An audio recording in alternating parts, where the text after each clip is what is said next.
দিনের ইচ্ছা ছিল ঝালুয়ারবে স্টেশনে আসব। আজকে সেই ইচ্ছাটা পূরণ করলাম। বিকেল বিকেল চলে আসলাম। এখানে যেরকম দেখেছিলাম অ্যাকচুয়ালি ইউটিউবে বা ভিডিওতে সেরকমই আছে, একটাই স্টেশন, গাড়ি সেরকম নেই, আর দুপাশটাই মানে জঙ্গলে ভরা। অনেকে নাকি এটাকে মিনি ডুয়ার্সও বলে। যাই হোক, এই হচ্ছে পুরো ঝালুয়ারবের স্টেশন।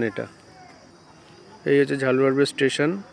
এটা অ্যাকচুয়ালি হচ্ছে হাওড়া থেকে আমতা লোকাল ধরলে এই স্টেশনে আসা যেতে পারে। পুরো স্টেশনে বেশি একটা লোক নেই, কয়েকটা লোক আছে বসে। ট্রেনও তো আসে না, সেই জন্য হয়তো লোক সংখ্যা কম।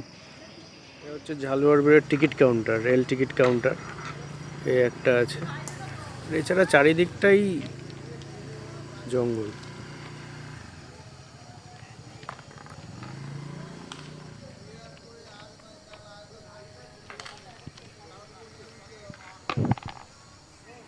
এই ঝালুয়ারবে স্টেশনে এখানে একটা হরকালী মন্দির আছে, এটা হচ্ছে সেই মন্দির, আর এটা হচ্ছে ঠাকুর।